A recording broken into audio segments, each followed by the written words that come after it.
નમસ્કાર દર્શક મિત્રો, જય શ્રી કૃષ્ણ, હર હર મહાદેવ, નમસ્ ચંડિકા જય. આજે આપણે જાણીશું ચંદ્રગ્રહણ વિશે. તો ચંદ્રગ્રહણ 3/3/2026ના દિવસે આવી રહ્યું છે, ત્યારે જ્યોતિષના આધારે આપણે જાણીશું કે કઈ રાશિવાળા જાતકો ઉપર આ ચંદ્રગ્રહણનો પ્રભાવ વધારે પડશે. જો વિડીયો પસંદ આવે તો વિડીયોને લાઈક કરજો. તમારી રાશિ જો અહીંયા આવતી હોય તો તમારી રાશિ અવશ્ય કમેન્ટની અંદર લખતા જજો.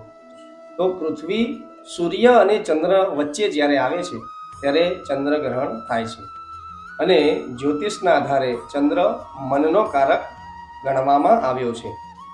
તો ખાસ કરીને ધ્યાન રાખવાવાળી રાશિઓ છે જેની જન્મ કુંડળીમાં ચંદ્ર તેજ રાશિમાં હોય તેવા વ્યક્તિઓને આ ચંદ્રગ્રહણનો વધારે પ્રભાવ પડશે.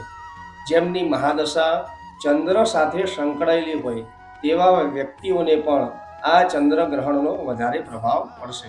તથા ગર્ભવતી સ્ત્રીઓ અને નાના બાળકોને પણ સાવચેતી રાખવાની જરૂર બનશે. તેનો પ્રભાવ છે મનમાં ચિંતા અથવા વધારે પડતો ઉદ્વેગ થવો, ઊંઘમાં ખલેલ પડવી, અચાનક નિર્ણય લેવાની પરિસ્થિતિ ઊભી થવી, કેટલાક માટે આધ્યાત્મિક જાગૃતિ અને આંતરિક શક્તિઓમાં વધારો થતો હોય તેવું પણ જણાય છે.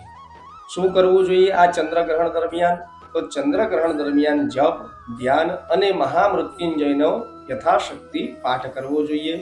ગ્રહણ પૂર્ણ થયા બાદ સ્નાન કરવું જોઈએ.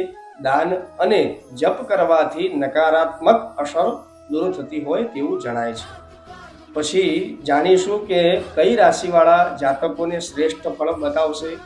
તો મિથુન, તુલા, વૃશ્ચિક અને મીન રાશિવાળા જાતકો માટે આ ચંદ્રગ્રહણ શ્રેષ્ઠ બનશે.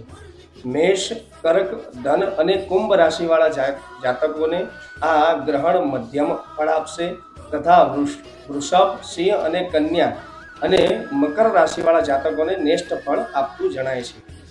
તમારી રાશિ કઈ છે તે કમેન્ટમાં લખો અને વધુ માહિતી માટે અમારી આ યુટ્યુબ ચેનલને લાઈક કરો, શેર કરો અને સબસ્ક્રાઈબ કરવાનું ભૂલતા નહીં. જય શ્રી કૃષ્ણ, હર હર મહાદેવ, નમસ્ ચંડિકાય.